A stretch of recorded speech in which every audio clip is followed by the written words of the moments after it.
just had lunch so you can sleep, relax, lean back, and relax.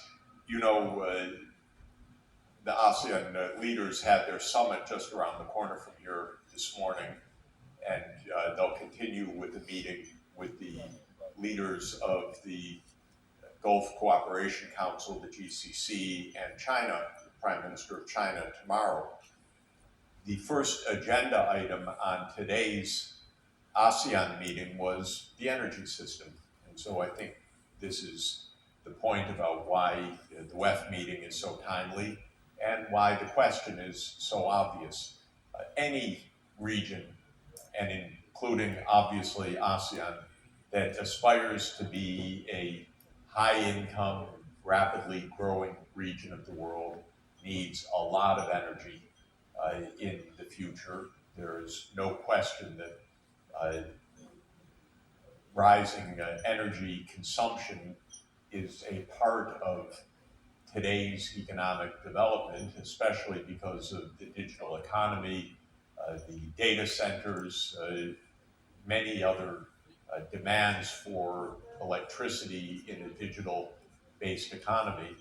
And so the leaders are aware that all of the countries of ASEAN are going to need a substantial increase of power generation specifically and energy use more generally in the coming 25 years.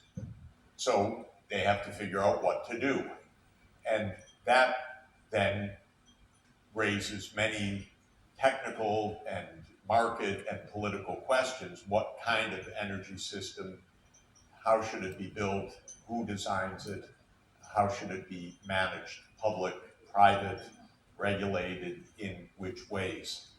And I think that the two true lessons that every part of the world will come to understand, the United States being a little slow will be the last to understand it, but every region of the world will come to understand it, is that in order to make an energy system that works, first you need regional cooperation.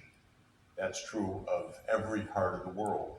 No country alone can make a low-cost, efficient energy system for the future. And that's why this is an issue for ASEAN leaders, not just because it's important for each of the 10 leaders here, but because they cannot do what they need to do alone. They need to do it as a group. And the second is that the energy system that they will introduce will be a low-carbon energy system. And that seems a little bit less obvious to some people. It seems inconvenient or even unrealistic. And in the United States, it is the formal policy of the US government to not aim in that direction right now. The formal policy of the US government is all energy on the list. And the informal policy of the US government is drill, baby, drill.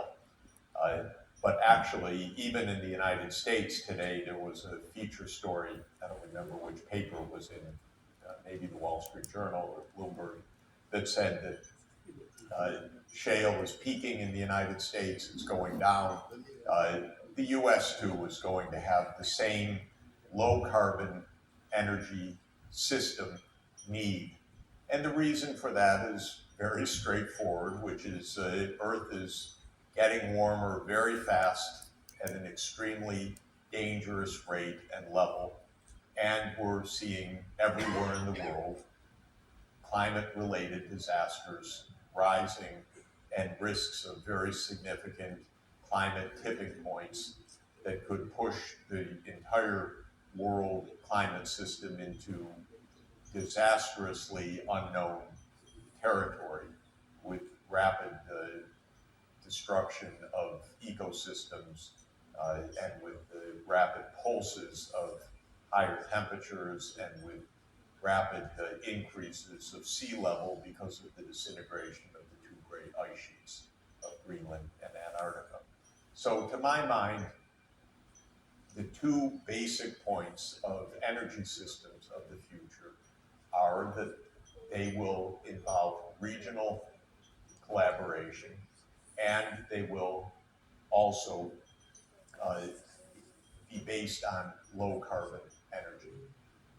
There have been probably 1,000 studies now of what low carbon energy systems look like, maybe thousands of studies.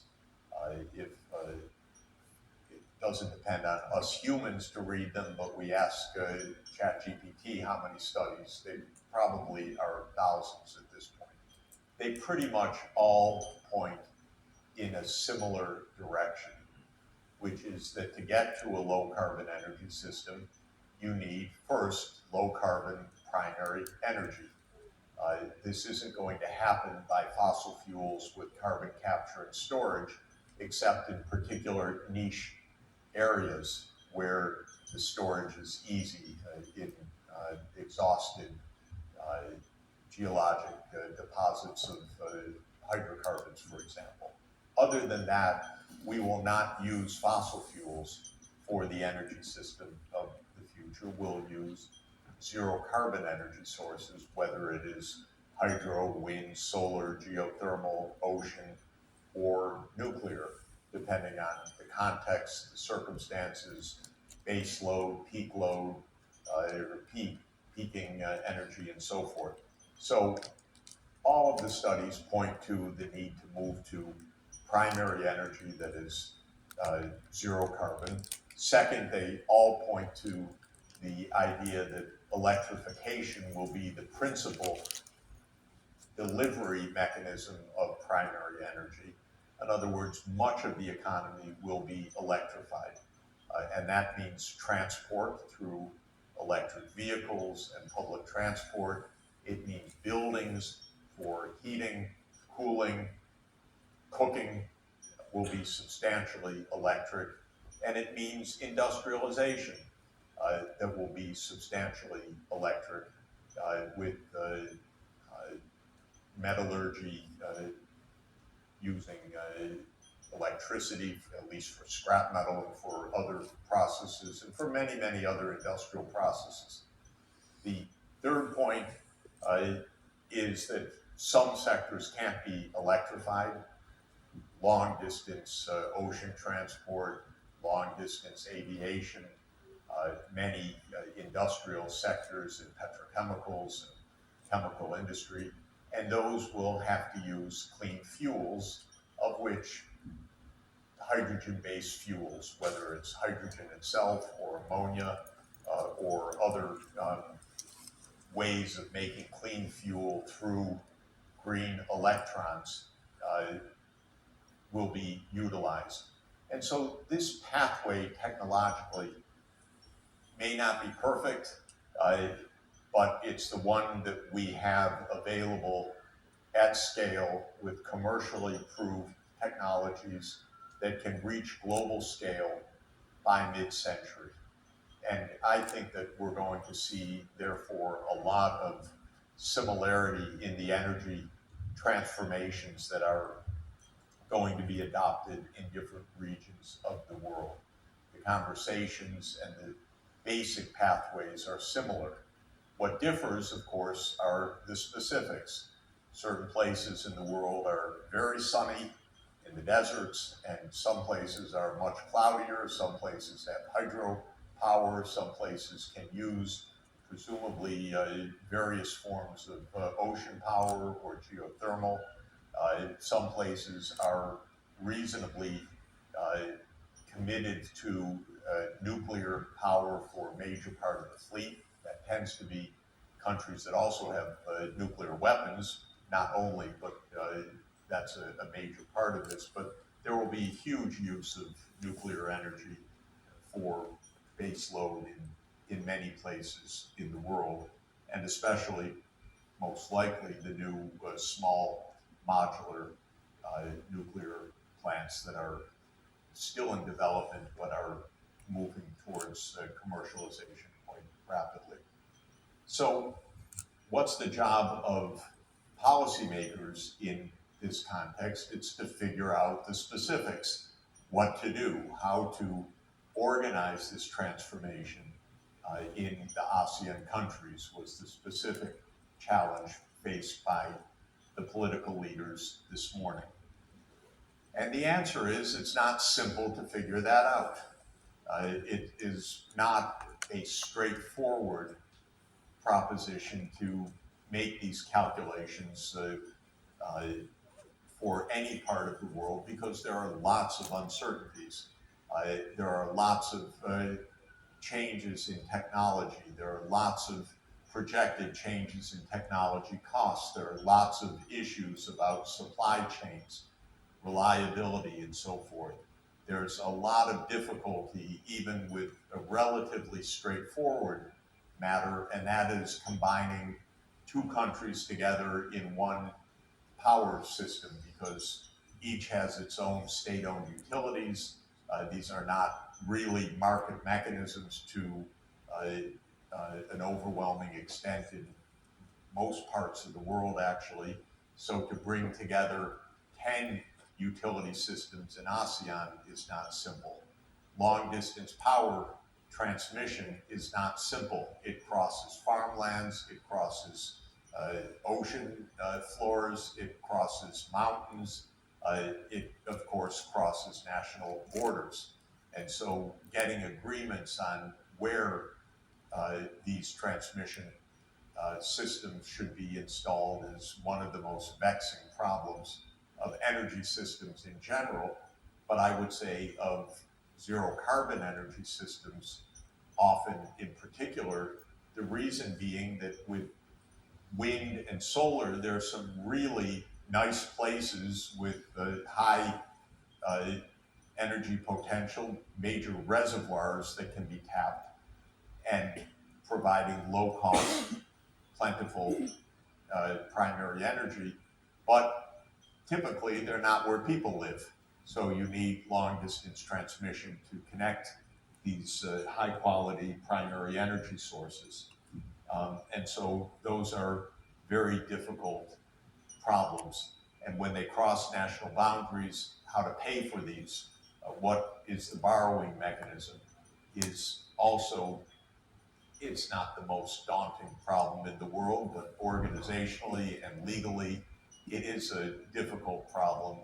Our multilateral development banks almost all lend to national governments, not to regional projects. And so they have a very hard time when they have to do a 5-country loan simultaneously because the institutions are not designed that way. They're designed to have individual government clients that do their individual loans, not regional projects. So all of this means that the design of an energy system is not an easy thing to do, and not surprisingly, the actual energy systems that we have in the world were not designed in a rational manner. They grew up semi-rational, semi-haphazard, and then added on as energy demand rose and institutions changed. The difference, however, today is that we're trying to do things in an orderly, rapid, large-scale way, much faster than the gradual development of the energy system during the last century. The goal is rapid economic development. And if ASEAN is growing at 5 or 6% per year, and energy demand's actually now growing faster than GDP, not less fast because of the heavy demands of digital technologies, you might have 7% per year power needs growth, and that means a doubling every 10 years of capacity, and that means in the next 30 years an 8-fold increase in overall power generation and use. That's a lot to plan and to implement and to finance.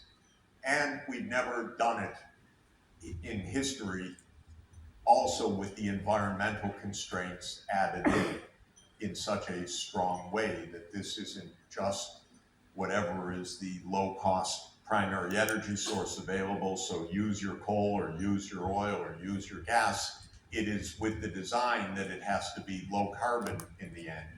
And fortunately, a lot of the largest businesses in the world are telling governments, you want us to come, especially the big tech companies, we will come if we have clean energy because it's part of our offer to the global public that we are going green, so we expect our energy to be green as well. So that's what the ASEAN leaders faced this morning at the summit. What's the answer for them? They don't know. So what do you need to do? You need to prepare a plan. And fortunately, ASEAN has a very important institution called the ASEAN Center for Energy in Jakarta, down the block from the ASEAN Secretariat, that is responsible for preparing ASEAN-wide outlooks. But they've never been mandated, give us a plan that is a detailed plan of how to get to net zero within a quarter century. This is another aspect of our current reality, which is that governments don't make long-term plans in general. It's painful for politicians to do so. It's not really their normal remit. Their normal remit is that they face elections every few years. They're supposed to produce results. They're acting incrementally. They've got a lot of constituencies that they have to satisfy. 25 years seems like an eternity. It's awfully abstract. So why should we worry about the long-term future when I have to worry about the next by-election next month? And so typically, these things are not planned anywhere in the world. And the research centers that are responsible for providing scenarios like the International Energy Agency, or in the case of ASEAN, the ASEAN Center for Energy, are not even mandated or asked, requested to make such complicated long-term scenarios. And there's another problem, which is that all of this is viewed in a bargaining context. Governments don't want to say, well, we'll go way out and do all that cleanup if the other countries aren't doing the same thing. Why should we bear the extra costs of cleaning up? And by the way, this is the true insanity of the United States right now, which is truly a crazy country by any standard at this point. The Environmental Protection Agency is about to declare that fossil fuel-based power is not a danger environmentally. And the argument that they're using is, we're too small a part of the world emissions. We can't change the world climate. We're just 14% of emissions or whatever it is right now. So what can we do? This is so stupid, I don't even know where to start. The idea is we have a treaty, and we're supposed to do our part, and you're supposed to do your part, and the next one's supposed to do their part, and that's why we have a treaty.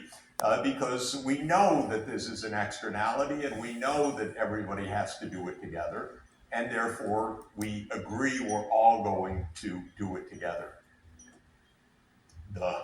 Okay, anyway, this is very complicated for the President of the United States, however, and apparently for the US courts and for the Environmental Protection Agency as well. But it's also true for politicians everywhere. Well, why should we get ahead of the game?